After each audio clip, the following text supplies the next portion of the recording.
अच्छा, पहले तो अब सब ठीक है सर, कोई नाराजगी नहीं है? नहीं, एब्सोल्युटली। हम लोग का तो कैंपेन शुरू हो गया। आज भी हम लोग कैंपेन करके आए और कल से ही शुरू है। और मुझे लगता है नॉमिनेशन भी आज फर्स्ट फेज का कंप्लीट हो गया और कल तक सेकंड फेज का भी मोस्टली नॉमिनेशन कंप्लीट हो जाएगा। इसलिए मुझे लगता है कि जितनी कोहेसिवनेस के साथ नंबर डिसाइड हुआ या कौन सीट कौन लड़ेंगे, तब तो मान लीजिए इतना बड़ा आप जब करते हैं तो थोड़ा बहुत ये रहता है, लेकिन बिल्कुल एक यूनिट की तरह एनडीए चुनाव लड़ रही है, कहीं कोई गैप नहीं है किसी तरह का। लेकिन हमारे बीच में काफी चर्चा हुई है देवेंद्र, और हम लोग तो दिल्ली से ही बात करते हुए आ रहे थे। एक वक्त तो ये खबरें भी आई कि नीतीश जी नाराज हो गए जब वो चिराग कितनी सीट लड़ेंगे वाली बातें चल रही थी, लिस्टें घूम रही थी, ये सीटें अच्छा दे दी गई आपने उनको। पूछ दिया। हाँ, ये इंट्रोस्पेक्शन करने का काम पत्रकारों का भी है कि एक झूठ को किस तरह बिल्ड किया जा सकता है, वो उसका एक इंस्टेंस है। आजकल जो एक या तो 10-20% भी सच्चाई हो, उस पर कुछ आप अपना ओपिनियन फ्रेम करते हैं जिसका कोई सिर पैर नहीं है।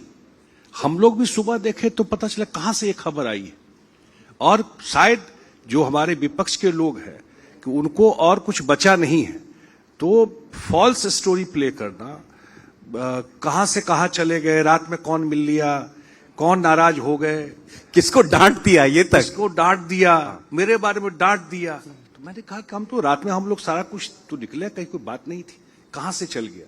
तो ये जरूर इंट्रोस्पेक्शन करना चाहिए कि लोग ट्रस्ट करते हैं आपको, स्टोरी कहते हैं, आपके जो दर्शक है वो देखते हैं। इतना बड़ा झूठ आप फैला रहे हैं, आप मतलब आप नहीं, जो मीडिया सर्किल में लोग हैं, और इस तरह के लोग भी आ गए हैं।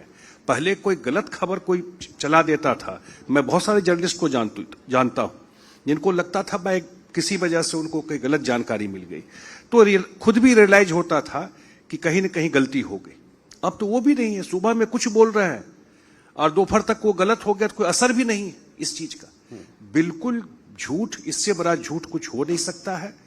और जब भी जो बात हुई, चाहे नंबर की बात, जो बोल रहे हैं कि सीट मांगा गया,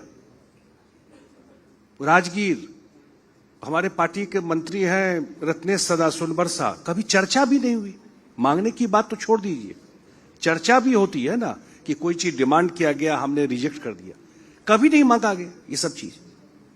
कोई भी सिटिंग सीट जो हम लोगों के पास है वो नहीं मांगा गया, नॉट वन। एक मांगा गया और मुख्यमंत्री जी के कंसेंट से वो सीट हम लोगों ने छोड़ा, वो है तारापुर, जहां डिप्टी सीएम सम्राट चौधरी जी लड़ रहे हैं। उन्होंने रिक्वेस्ट रत्नेश सदा जी को तो लेकिन सिंबल दिया ना आपने शुरू में, फॉरवर्ड सिंपल कभी, मैं तो वही कह रहा हूं, ये इंट्रोस्पेक्शन आप मीडिया को भी करना चाहिए।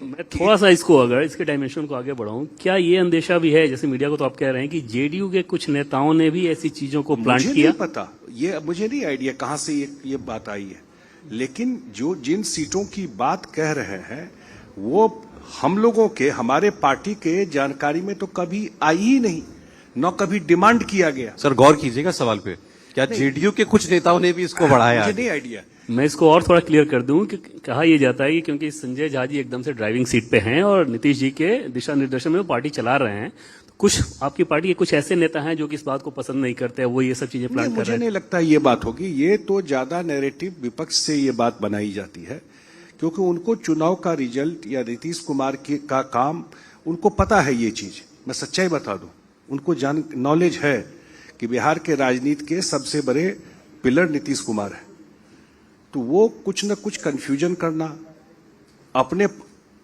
पार्टी में नहीं देखना, दूसरे के पार्टी में झांक करके जा करके उस पर कमेंट्री देना, उस पर बाइट देना, अपने परिवार में क्या हो रहा है, पार्टी पूरे परिवार की है, कुछ नहीं बोलना, लेकिन जेडीयू में क्या होगा उस पर, ये तो खैर ठीक है। मैं आपको बताऊं ये बिल्ड कैसे हुई बात। एक तो ये खबर आई कि नाराजगी हो गई, उस पर वो जिनका आपने नाम लिया उनको सिंबल देते हुए दिखाई भी दिए, रत्नेश सदा जी को, उनको सिंबल जब दिया जा रहा था उसकी तस्वीर जारी की गई थी ना आपकी पार्टी नहीं, हमारी पार्टी से बहुत सारे लोगों की हाँ, मैं बता रहा हूं कि वो सीक्वेंस ऑफ इवेंट्स क्या था। फिर उसके बाद आपने रिएक्ट किया इस पे, बेसलेस चीज है, नीतीश जी को सब पता है। ललन सिंह जी ने रिएक्ट किया कि नीतीश जी की मर्जी के बगैर हम लोग आगे नहीं बढ़ते हैं कभी भी। तो ये हुआ कि भाई अगर खबर में कुछ भी दम नहीं तो फिर रिएक्शन क्यों आ रहा है, एक बात। फिर आपने वो धरना हो रहा था सीएम आवास के बाहर, एक थे ना एक और गोपाल मंडल जी, तो वो सब जब चला तो लगा कि हाँ कुछ तो गड़बड़ है। मैं रिकॉर्ड स्ट्रेट कर दूं, कभी जिन सीटों को लेकर के एक कंफ्यूजन चलाया गया, कभी किसी पार्टी से हम लोगों के पास डिमांड नहीं आया था। देने नहीं देने की बात तब आती जब कोई डिमांड आता। मैंने बताया हमारा सिटिंग सीट एक रिक्वेस्ट आया था तारापुर का, और उसके बदले हम लोगों ने उनका कहलगांव सिटिंग सीट है वो हम लोगों को दिया।